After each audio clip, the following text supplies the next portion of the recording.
মাতৃভূমি জনকল্যাণ সমিতির পক্ষ থেকে কৃতি ছাত্রছাত্রীদের সম্বর্ধনা, শীতবস্ত্র প্রদান, মহিলাদের পুনর্মিলন ও বিনা ব্যয়ে স্বাস্থ্য পরীক্ষা করা হয় বুলবুলিতলার অন্তর্গত হরসুনা গ্রামে।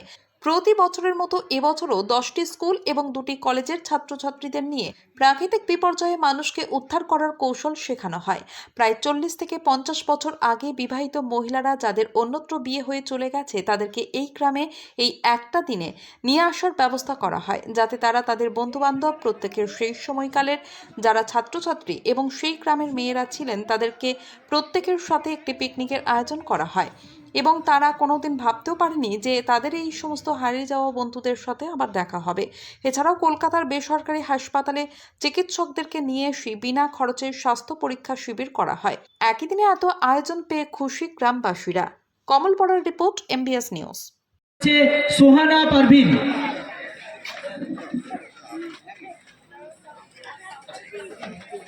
আজকে আপনার গ্রামে কি অনুষ্ঠান আছে? আজ আমাদের গ্রামে মাতৃভূমি জনকল্যাণ সমিতির উদ্যোগে কৃতি ছাত্রছাত্রীদের সংবর্ধনা অনুষ্ঠান, মেয়েদের যাদের বিয়ে হয়ে গেছে তাদের পুনর্মিলন এবং ফ্রি হেলথ চেক আপ, এই তিনটে একসাথে সমন্বয় করে আমাদের অনুষ্ঠানটা হয়েছে।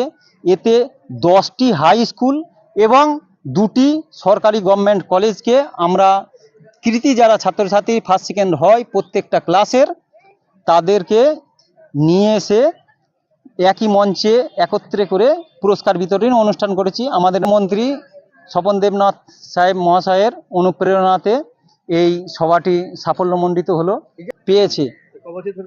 এটা 2 বছর ধরে লাগাতার চলছে। আগামী দিনে মানুষজন যদি সাথে থাকে লাগাতার এই সিলসিলা চলতে থাকবে।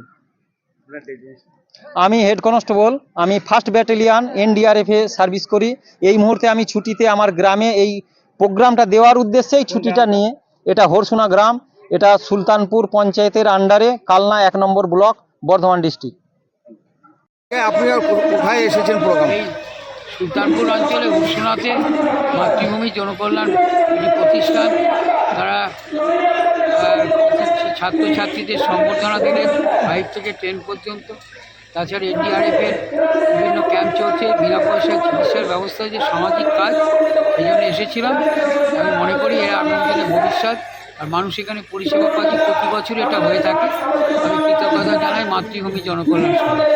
এই যে প্রত্যন্ত গ্রামে যে এত একটি ছাদের তলায় এতগুলো প্রোগ্রাম করছে, সেই হিসাবে কি বলবেন? ভাবা যায় না, প্রত্যন্ত গ্রামে একটা ভালো কাজ। তার সঙ্গে আবার বলছে মহিলার মিলনের যেটা বলছেন, সেটা মাতৃ সন্ধ্যা থেকে, সেটা কি জন্য কি বলবেন? সব প্রোগ্রামটাই ভালো, ঠিক আছে।